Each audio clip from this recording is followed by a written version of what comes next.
Está no ar, abre aspas, o primeiro jornal multidigital do eixo SP-Rio. Abre aspas. Olá, bom dia. Hoje é quarta-feira, dia 16 de janeiro. No ar o Abre Aspas, ao vivo, direto do estúdio da SP-Rio+, aqui na Cassiano Ricardo, em São José dos Campos, com transmissão simultânea, direto do Facebook do jornal O Vale. Aqui comigo no estúdio temos hoje o comentarista Dr. Sebastião Domingues e também o senhor Carlos Vilhena, presidente da Associação dos Engenheiros e Arquitetos de São José dos Campos. Bom dia. Bom dia, Zé. Bom dia. Nós vamos conversar sobre mobilidade e outros problemas urbanísticos da cidade daqui a pouco, depois do break.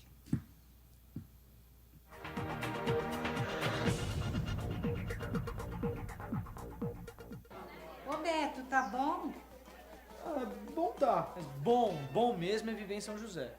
A prefeitura está investindo mais de 150 milhões em obras por toda a cidade, gerando 1.500 empregos. São importantes obras viárias, operação tapa-buraco em todas as regiões, reforma dos poliesportivos e novas creches para oferecer um futuro melhor às nossas crianças. E você sabe, né? Só é bom mesmo quando é bom para muita gente. Prefeitura de São José dos Campos. Ah, quer saber mais? Acesse o site da prefeitura.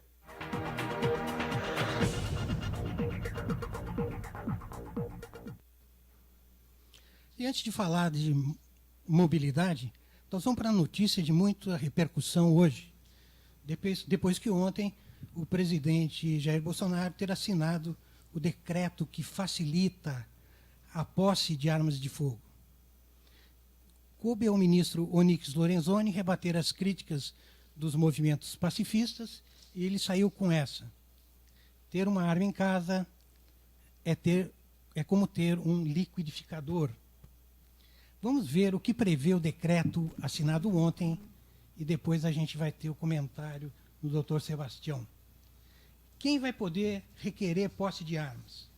Agentes públicos ativos e inativos da área de segurança pública, integrantes das carreiras da Agência Brasileira de Inteligência, da Administração Penitenciária, do Sistema Socioeducativo e envolvidos no exercício de atividades de poder de polícia administrativa ou de correição em caráter permanente. Também militares ativos e inativos, moradores de área rural, moradores de áreas urbanas que estejam situadas em estados que possuam índices de violência de mais de 10 homicídios por 100 mil habitantes, tendo como base o Atlas da Violência de 2018, que, na verdade, traz os dados de 2016. Quais são as exigências? A posse de arma de fogo é liberada para cidadãos brasileiros com mais de 25 anos que não possuam antecedentes criminais, passem por avaliação psicológica, declarem efetiva necessidade do armamento, tenham residência fixa e comprovem capacidade técnica para manuseio da arma. Quantidade. Quem desejar ter posse de arma, mas que tenha crianças, adolescentes ou pessoas com problemas mentais em casa, deve declarar possuir cofre ou local seguro, com tranca para que a arma seja guardada. Cada cidadão terá direito à posse de até 4 armas de fogo, podendo solicitar a posse de mais unidades, desde que justifique a necessidade. Esses são os pontos básicos do decreto, doutor Sebastião. Muita confusão. Esse comentário do Onyx, né, Lorenzoni, ele gosta de ser chamado de Onyx, Lorenzoni, apesar de ter sido meio infeliz, ele tem por trás uma mensagem muito importante, né, que é efetivamente a educação, e isso se aplica a tudo, não só a armas, quer dizer, a educação, o treinamento, o respeito ao uso de equipamentos, sejam eles armas ou seja lá o que for, realmente é muito importante. Tanto que nos Estados Unidos, por exemplo, as pessoas que são armamentistas e tal, eles têm o hábito de treinar as crianças a lidar com armas desde pequeno, Porque uma forma de você evitar o acidente é você ter treinamento em todos os sentidos e a criança conhecer o perigo daquilo que ela pode querer mexer, né? E importantíssimo, óbvio, é manter ela trancada, mas realmente ele tem razão quando ele diz que o problema é o treinamento. Isso aí, com relação ao comentário dele, que se aplica a muitas coisas. A outra questão que se discute muito é qual o valor efetivo disso aí, né? Quer dizer, Exato. os trabalhos todos dizem, você quer trabalho, é como um advogado, né? Se quer um advogado que defenda o porte de armas, tem jurisdição, tem legislação para isso. Você quer advogado que defenda o não porte de armas, também tem. Quer dizer, do lado que você quiser justificar, você vai achar. O fato concreto é que você pondo mais armas na sociedade, você vai facilitar o acesso à arma, tanto pelas pessoas que moram na casa, como pelos bandidos que eventualmente vierem a furtar a sua casa. E uma coisa que eu achei importantíssima, que foi levantado ontem por um comentarista, é a questão do feminicídio, né? Quer dizer, o pessoal fala muito de feminicídio e tal, está todo mundo preocupado com feminicídio, mas feminicídio, a maior parte deles ocorre dentro do ambiente familiar. E o assassino, ele acaba usando o que ele tem na mão. Se ele tiver uma arma, é muito mais fácil, do ponto de vista fisiológico ou psicológico, você apertar um gatilho do que você dar uma facada. Do ponto de vista do agressor. Quer dizer, é mais fácil ele apertar um gatilho no momento de raiva do que ele dar uma facada, que é uma coisa muito mais contundente. Então, eu acho que há um risco maior dentro das famílias isso aí. Ontem, ao assinar o decreto, o presidente disse que isso é só o começo, dando indicativo de que há pela frente a questão do porte de arma. Quer dizer, ontem, em entrevista à noite ao jornal a Globo News, o ministro da Justiça, Sérgio Moro, disse que não há movimentação da pasta em relação à questão do porte de armas, né? Mas a gente fica em dúvida, porque o pessoal da bala lá de Brasília, e mesmo os filhos de Bolsonaro, têm em mente a questão do porte de arma com modelo nos Estados Unidos, tendo como modelo os Estados Unidos. Alguns estados. Agora eu te pergunto, Zé, com o nível de fiscalização que você tem nesse país hoje, tendo eu comprado uma arma na minha casa, o que me impede de sair para a rua com ela? Quer dizer, eu vou ter que responder criminalmente caso eu me envolva em alguma ação com ela. Mas somente nos lugares onde tiver detector. Fora disso, você está na rua passeando. Eu vivi um momento há um tempo atrás, porque na verdade hoje não é proibido você ter arma em casa. Você fazendo os trâmites através do Exército, ou como colecionador, ou como interessado em arma, você pode ter arma em casa. Só que o trâmite hoje é muito burocrático, demora mais de um ano, né? O que é positivo. Mas há pouco tempo atrás, eu viajei com uma pessoa de carro que tem essa posse de arma em casa, e ele estava com a arma no porta-luvas, certo? Inclusive, ele se envolveu numa bobagem de um acidente, não foi nem acidente, uma raspagem de uma moto passou perto do carro dele, tal, não sei o quê, ele ficou todo nervoso, começou a pegar a arma e tal, e tivemos que segurar a pessoa. Quer dizer, resumindo, é o seguinte, a posse da arma, eu acho que facilita a violência domiciliar. Primeira questão. Segunda questão, quando você pega as estatísticas, inclusive o próprio Vale Paraibano, o próprio jornal O Vale, né, que é muito enraizado o Vale Paraibano, o próprio jornal O Vale, na matéria que ele publicou sobre a questão de homicídios em São José dos Campos, ele mostra lá que 80% dos assassinatos ocorrem entre pessoas conhecidas. E grande parte deles em ambiente familiar.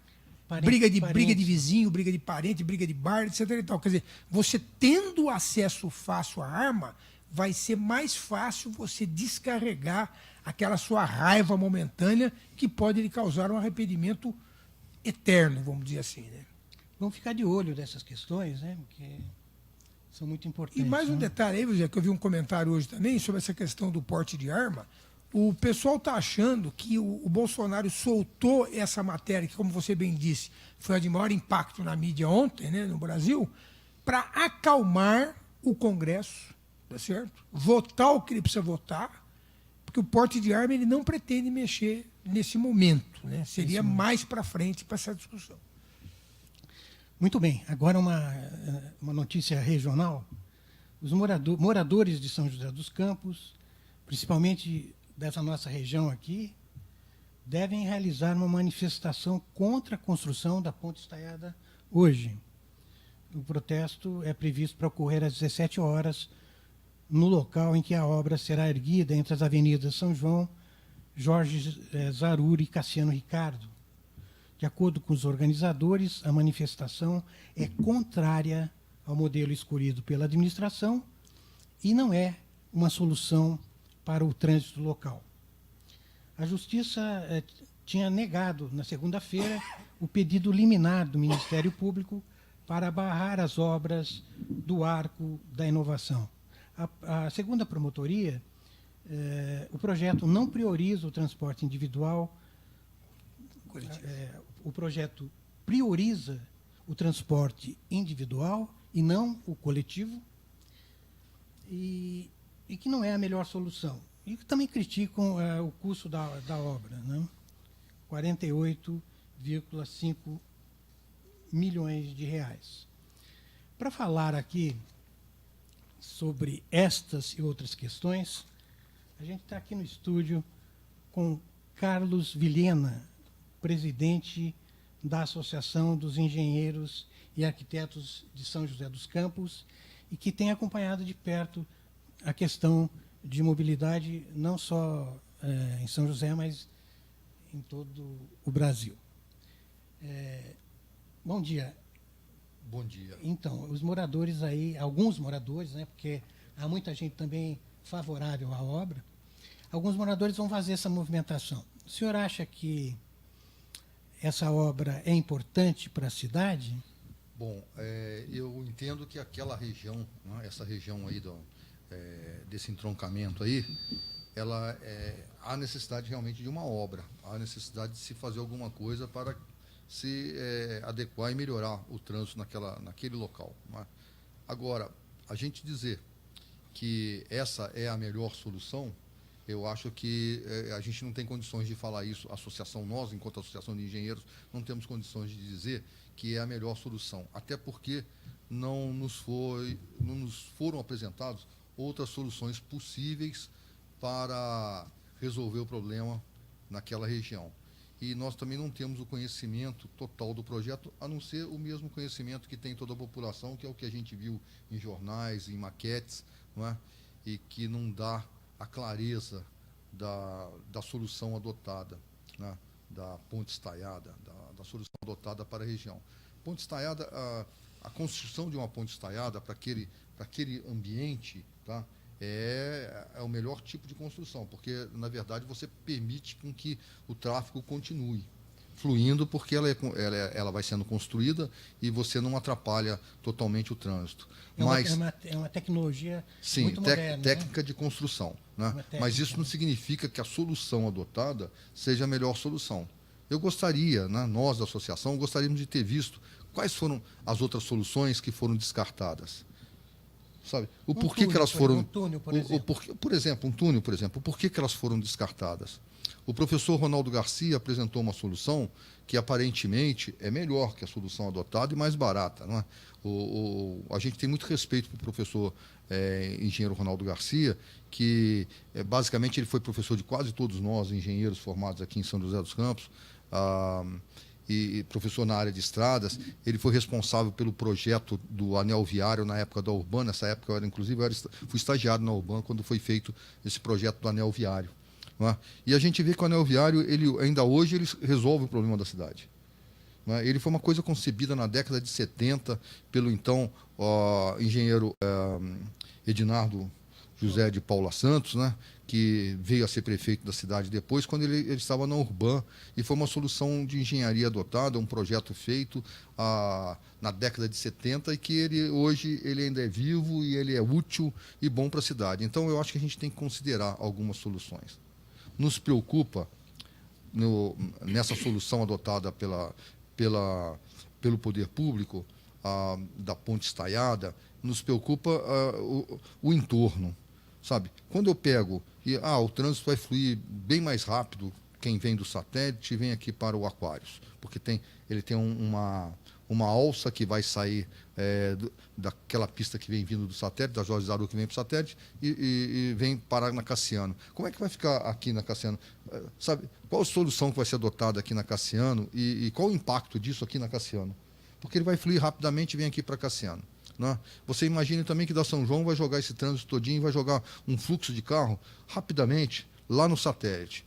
O que está sendo preparado? O que foi feito para resolver o problema do satélite? Porque nós tirarmos o problema de um local e jogar para outro é preocupante. Não é? Então, essas soluções, isso nós não vimos enquanto associação de engenheiros. Não nos foi apresentado o que vai acontecer, como é que está sendo solucionado esses impactos. Deixa eu só fazer duas perguntinhas. Primeiro é o seguinte, é interessante essa sua questão das outras opções, quer dizer, eu como leigo, né, acho que só existem 3, né? Ou você passa por cima ou você passa por baixo, né? Se passa por cima, ou faz um viaduto, ou faz uma ponte estaiada. Se passa por baixo, faz um túnel. Obviamente, tudo isso tem custos, que eu não vou discutir aqui porque não é a minha área. Mas a questão é a seguinte, também achei importante a sua colocação da discussão de outras opções, mas você não falou qual é a opção que esse engenheiro, seu ex-professor, comentou. Seria então, qual a solução dele? Ele apresentou uma solução que saiu até no jornal O Vale, né? Ele apresentou uma solução que basicamente ali eliminaria os semáforos, porque a solução adotada não estão eliminando os semáforos, continua tudo do mesmo jeito. Bom, até porque você vai continuar a ter o fluxo por baixo. Exatamente. Mas você vai diminuir a quantidade de veículos que vão usar esses semáforos. Sim, mas vamos analisar aquele espaço ali, né? Eu cheguei a levantar essa questão certa vez, e levantei essa questão até para o professor Ronaldo Garcia. Você imagine que nós estamos numa região ali que são 11 escolas. Nós temos 11 escolas. E quando você olha aquele projeto que está ali, ele realmente não prevê o transporte público, não prevê o fluxo, por exemplo, as ciclovias, não prevê nada. Se você for ver, não prevê nada. Você continua tudo com problema. Eu, particularmente, do meu conceito, eu acho que a mobilidade ali, a gente teria que passar muito pelo transporte, o andar a pé, o transporte, as ciclovias, porque hoje nós temos um aglomerado de escolas muito grande e que a gente não está privilegiando esse fluxo de estudantes e estudantes adolescentes. Sim, são escolas. Então, eu acho que isso aí a gente tem que ser visto. Carlos, deixa eu só fazer uma parte. Tá. Que é o seguinte, eu questionei o prefeito pessoalmente sobre a questão da ciclovia, porque eu saí da minha casa e eu moro no Colinas, e fui até o Hospital de Olhos a pé. E vi o risco que eu corri ali, trafegando saindo do Extra ali, para aquela ponte e tal. E, obviamente, o que ele me falou é o seguinte, existe todo um projeto de ciclovias e de atenção ao pedestre que, obviamente, não vai passar por cima da ponte claro, né? nem poderia. Que vai ser todo feito na parte terrestre, vamos dizer assim, do entroncamento. Quer dizer, então, obviamente, a prefeitura tenta, inclusive ele me afirmou, deixa eu só deixar claro aqui uma coisa, eu sou favorável à ponte estaiada, caso não fique claro isso, mas eu realmente acho uma coisa importante, mas ele me afirmou o seguinte, que inclusive com essa obra, com a ciclovia passando pelo nível do chão, vai ser feita a interligação da Zona Oeste com a Zona Sul através de ciclovias. Olha, Porque todo mundo foca na fotografia da ponte estaiada, mas todo mundo esquece do que vai acontecer embaixo, né? Dá uma olhada que quando você foca na fotografia da ponte estaiada, quando você foca na maquete virtual da ponte estaiada, você vê que não existe esse projeto, tá? Não existe mas isso daí. aquilo é uma, como é que chama esse negócio? É uma ilustração eletrônica, sim, não é o projeto. Né? Sim, é uma ilustração eletrônica, mas no projeto, é como eu falei para você, nós não tivemos oportunidade de estar discutindo o projeto com a prefeitura, nós enquanto associação, nós enquanto, nós enquanto uma entidade que detém profissionais, que somos formados por profissionais que detêm as competências necessárias para oferecer ideias, e principalmente ideias para a cidade. Nós não fomos consultados, não fomos questionados. Também falar para você assim, você disse assim, eu sou a favor. Nós, enquanto entidade de classe também, nós não somos a favor, nem somos contra. Nem porque não podemos ser favoráveis, porque não conhecemos o projeto, não podemos também ser contra, porque também não conhecemos o projeto. Então, ele pode ser que ele dure 7 anos, porque não tenha nem mais carros para passar daqui a 7 anos. Nós tenhamos resolvido a solução de transporte de massa e transporte pessoal de uma maneira tal que aquilo ali fique inoperante. Inoperante, vai ficar que nem o Highline em Nova York, sabe? De repente você tem um lugar para as pessoas andarem a pé e passear, sabe? Que nem está sendo a tendência hoje do elevado Costa e Silva, em São Paulo, que nem foi feito no Rio de Janeiro, que demoliram o elevado lá no Rio de Janeiro, porque, de repente, você começa a ter outros tipos de soluções que você resolve a questão. Tá, mas no Rio de Janeiro eles demoliram em cima e fizeram por baixo. Foi feito um túnel.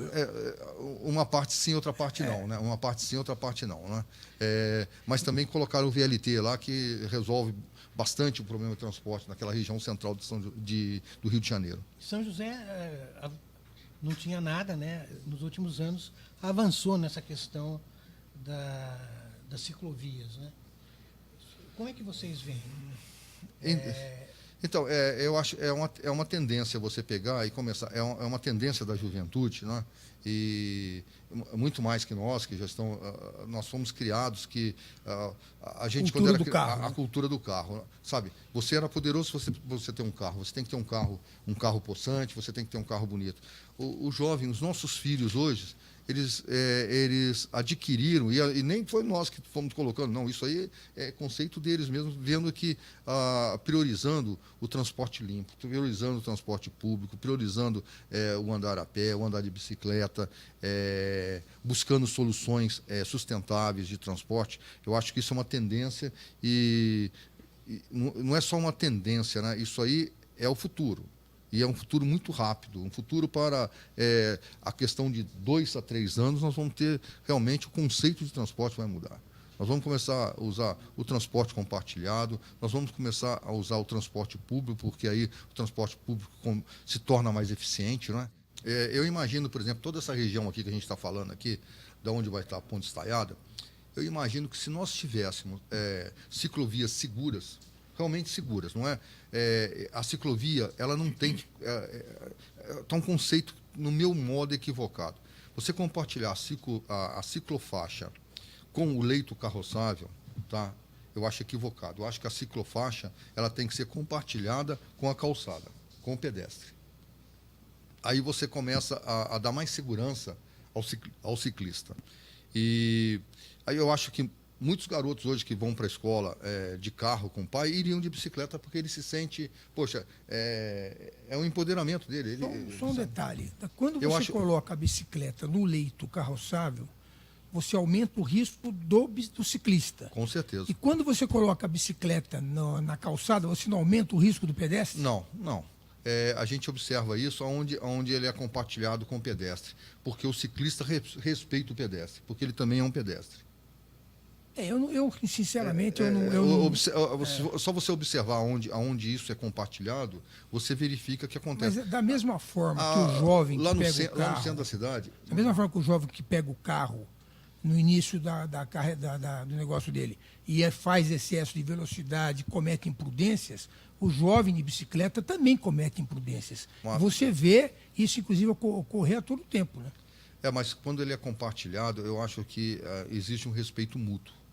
Sabe, quando é compartilhado na calçada, existe um respeito mútuo. Isso você vê que quase você não acontece acidente. Eu acho que falta essa cultura de respeito mútuo. O compartilhamento ainda é uma ideia que precisa ser muito enraizada. Você vê que o compartilhamento... Evoluída, né? Você vê que, por exemplo, o Jardim das Indústrias, o próprio Urbanova, você criar uma ciclofaixa, sabe? Com 50 centímetros de largura ali, que mal cabe um ciclista ali, ele é perigoso para o ciclista, sabe? Com um tachão ali, quer dizer, o cara pegou num tachão, ele cai no meio da rua, vem vindo um carro, sabe? É um acidente. Mas aí vem aquele velho problema, né? Sabe? Se você alarga a calçada e coloca compartilhado, há o respeito mútuo entre o pedestre e o ciclista, porque o pedestre, ele é um ciclista e o ciclista é um pedestre. Eles se respeitam mutuamente. Eu lembro quando eu cheguei em São José era uma cidade, para mim, muito interessante, porque São José era uma cidade que tinha muito ciclista. Né? Eu falo assim, eu falo com orgulho assim, eu acho que eu fiz a primeira ciclovia de São José, quem fez fui eu quando eu era engenheiro e trabalhava na prefeitura, na empresa de habitação, que foi uma ciclovia que saía lá do Conjunto Eumano Ferreira Veloso e vinha para o satélite, sabe? Que depois, hoje, ela existe até hoje aqui no Que ano foi isso? nesse Central, em 1980, 79 e 80. Então, por que a gente imaginou aquilo lá, naquela época eu imaginei aquilo lá? Porque ali a gente tinha, todo mundo ia trabalhar de bicicleta. As fábricas tinham bicicletários. Eu fiz obra, eu construí o bicicletário central da antiga Fiel, siderúrgica Fiel, que era um lugar para pendurar 500 bicicletas. Porque as pessoas iam de bicicleta trabalhar. Então, isso aí era uma cultura que nós perdemos na nossa cidade. Mas em parte também pelo risco, né? Porque eu acho que quando aumentou o número de carros e o trânsito, Sim. o ciclista se sentiu mais vulnerável e resolveu Sim, parar de andar de bicicleta. Não, e também começam a surgir novas leis, né? Aí o transporte do empregado passa a ser obrigatório para o empregador. Aí começa a ter os ônibus para levar. É isso aí. E aí você vai tirando, e você ia tirando, quer dizer, a mobilidade. Eu falo assim, as leis trabalhistas acabam prejudicando, de certa forma, a sua liberdade. Sua liberdade de escolha. A pessoa podia escolher ir a pé, ir de bicicleta, ir de ônibus, ir como quisesse para o trabalho. Aí depois ela é obrigada a ir naquele ônibus da fábrica. Né? São coisas assim, né? Como cesta básica, essas coisas. Né? Muito bem. A gente tem aqui a Vila Cambuí, né? Que é a maior obra viária da cidade. Né? Como que a associação viu essa obra? Vocês tiveram a oportunidade de discutir essa... Não, também não tivemos, não nos foi apresentado para discussão e para com relação à obra Cambuí, a Via Cambuí. Mas a Via Cambuí, apesar de não ter sido apresentado o modelo atual como está sendo feito, ela já é uma obra prevista dentro do plano viário de São José, é uma coisa antiga, prevista e totalmente adequada, né, para a expansão da cidade, né, para que você mude os eixos de crescimento da cidade. Né? Falando em mudança de eixo, né, eu queria que o senhor comentasse sobre o plano diretor e o zoneamento. Né? O senhor acha que a cidade precisa crescer? Precisa crescer e em que direção, talvez? Bom, aí é uma opinião bem pessoal, né? A associação, nesse caso, a associação teve um grupo de trabalho para estudar o plano diretor e apresentar sugestões ao poder público. Né? Nós tivemos a oportunidade de apresentar uma série de sugestões ao poder público com relação ao plano diretor que foi elaborado e aprovado para São José. Tá? Então, nós temos um grupo que poderia falar com mais competência do que eu. Né? Eu posso falar do ponto de vista assim, mais político, institucional. Né? Nós defendemos que há necessidade realmente de avançar num plano diretor, dele ser mais moderno, e eu, particularmente, defendo que a cidade tenha que crescer para cima. Sabe? A gente tem que aproveitar os equipamentos que nós temos. Se nós temos no centro da cidade... E isso acontece, não é com a nossa cidade, de uma maneira geral, com toda a cidade, acontece de que o centro acaba se degradando. Ele acaba se degradando porque vai implantando comércio, as pessoas vão saindo do centro e ele vai ficando vazio e depois ele vai sendo ocupado por coisas vazio que a gente de não moradores, quer. você fala, Exatamente. né? E ele acaba sendo ocupado por acaba sendo ocupado por tipos que a gente não quer que ocupe, não é? Ele acaba deixando de ter a função dele, a função social da cidade, ali do centro da cidade, que era de pegar as pessoas e se reunirem na praça, estarem passeando. Então, há necessidade, sim, de a gente poder pegar e tentar compartilhar. Eu vejo São José, ela nunca compartilhou habitação com o trabalho, com serviços. Né? Aqui, o Pátio das Cidades, né, o Pátio das Américas, aqui, é mais ou menos um compartilhamento. Nós temos escritórios e temos habitação. O prefeito esteve aqui, ele defendeu essa ideia de adensamento. Exatamente. Para sim, claro. facilitar o... Sim, outro. Então, você tem equipamentos urbanos em determinados locais e que não são usados. Né? Quando você começa a defender muito que tem que ser preservada daquela forma, a gente vê São José, ela tem uma lição para nós. A Vila Maria é uma lição para nós. A Vila Maria acabou ficando degradada, um bairro totalmente residencial, que não foi permitido uma série de coisas e ficou degradado. no meu ponto de vista, né? Ele ficou degradado quando ele podia estar integrado muito melhor à cidade, e ele é uma região um pouco esquecida da cidade, né? Então, a gente tem que pensar que o crescimento ele tem que ser compatível com as necessidades e compatível com os equipamentos que nós dispomos. Quando a gente dispõe de transporte público, dispõe de rede de água, rede de esgoto, por que nós vamos ter que expandir isso para 20, 30 quilômetros do centro da cidade, buscar transportes urbanos e tudo mais, tal, só porque nós não queremos que a cidade cresça para cima por algum motivo que não é justificável, né? Então, eu acho que a gente tem que aproveitar o que a gente tem, porque ela reduz o custo da cidade. E nessa linha... E otimiza, né? Com certeza. O que você acha do Esplanada? Bom, O que deveria acontecer com o Esplanada? Na sua opinião pessoal, na verdade. Né? Então, na minha opinião pessoal, isso eu já falei, eu falo assim, São José dos Campos é uma cidade que ousou, é uma cidade com vocação para a alta tecnologia, para a inovação, né? São José dos Campos é uma cidade assim. Ela tem essa característica de nascença. Nós tivemos pontos quando veio o ITA, depois veio o CNAE, pelo professor Mendonça, quer dizer, que se transformou em INPE. Né? Nós temos ótimas escolas de engenharia, veio centro de tecnologia que veio para cá, junto com a Johnson. Então, são coisas assim que a gente tem que pensar. Então, eu ousaria, como eu já falei, a gente estava conversando aqui antes, eu ousaria ali. Eu imagino o Esplanada, aquela avenida Anchieta e mais 2 ruas para dentro, talvez, a Benedito Silva Ramos, desculpa, tem antes ali a Fernão Dias e mais do Jardim Nova América, a Fernão Dias e a próxima, Pascoal Moreira. Eu defendo que ali a gente poderia construir prédios até 6 pavimentos, talvez, todos sob pilotis e tudo vazio por baixo, para a gente levar o banhado que eu digo, não só o banhado, mas como a brisa do banhado, para a gente pegar e levar isso para dentro do bairro, sabe? Eu acho que ali há necessidade de modernizar. Não adianta a gente imaginar que o bairro vai ficar bonitinho e vão ficar aquelas casas ali, porque nós vamos acabando, o bairro vai se deteriorar.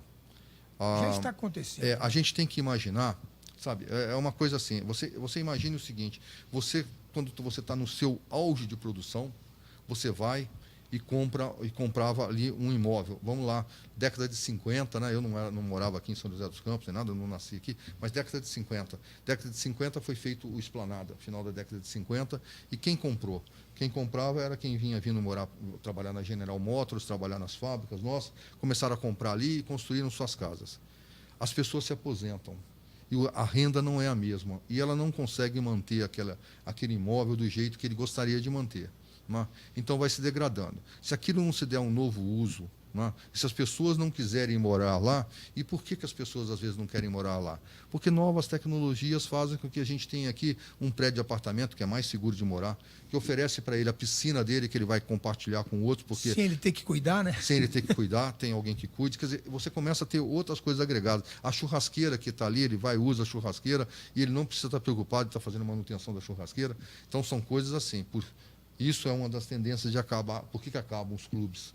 Sim, por causa disso, porque você tem dentro do seu prédio. Então, é a tendência. Né? Então, a gente tem que imaginar que se a gente quiser ter um bairro de qualidade, nós temos que permitir algumas coisas para aquele bairro, sim. Sabe? Não adianta nós imaginarmos que tem que ser preservado para deixar do jeito que está com habitação. Porque nós vamos tendo escritórios escondidos, vamos tendo outros usos. O problema que você falou do escritório é o seguinte, habitações desabitadas. Eles autorizam certos tipos de comércio, por exemplo, escola. Muito bem, de segunda a sexta-feira. Como é que fica à noite, como é que fica o fim de semana, como é que fica no feriado? Aí você passa pela Esplanada, que é um lugar lindo, e você tem medo de andar à noite ali, porque não tem gente na rua, né? Que a gente comentou que isso do Aquários. O Aquários, você anda aqui a qualquer hora do dia e da noite, tem gente passeando com o cachorro. Então, no Esplanada, por causa dessa degradação que é visível, isso aí você passeia, você vê.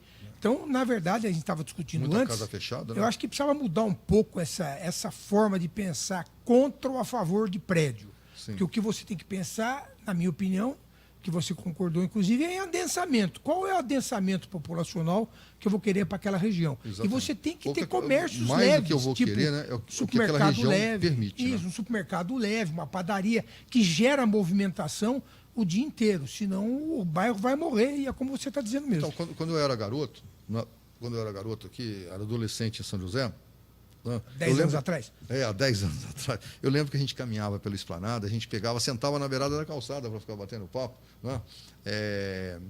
E era um lugar totalmente tranquilo, porque, como você disse, era totalmente habitado e você estava andando ali, só famílias moravam ali, estava sempre tudo aberto, todo mundo. Tinha aquele jardim, né? Aquele jardim, a gente jogava bola lá naquele jardim, né? Lá era o nosso campo de futebol, de final de semana. Né? Aí depois plantaram árvores para não deixar as pessoas brincarem ali. Né? Encheram de árvores lá para não poder ter jogo de futebol nem nada. E hoje está em desuso aquilo. Hoje está totalmente em desuso, até porque as casas que eram para ser viradas para lá acabaram viradas para as ruas. Era para ser viradas para lá? O conceito era esse, né? Era um conceito como bairros americanos, né? Que você tem aquele fundo ali, que você usava aquele fundo, né? E aquilo ali seria a sua frente, o seu jardim. Uma área comum, né? Uma área comum para você estar ali brincando, as crianças brincando, mas está uma área comum e a rua era a sua entrada, você teria a cozinha virada para aquela rua. Seria a parte operacional. Só que aí você pega e faz isso aí, né? Cria esse conceito na Avenida Anchieta, com aquele pôr do sol. Quem é que ia construir a casa virada para trás? Ninguém, não. Pois é, o papo está muito bom, a gente espera que você volte mais vezes aqui na SP Rio Mais. Sempre que possível, que vocês precisarem, será um prazer. Eu agradeço a participação do Dr. Sebastião nesse papo e agradeço imensamente aí a sua disponibilidade, Carlos Vilhena, presidente da Associação de Engenheiros e Arquitetos de São José dos Campos. Então, nós que agradecemos e colocamos a associação à disposição para outros assuntos que vocês quiserem conversar, né?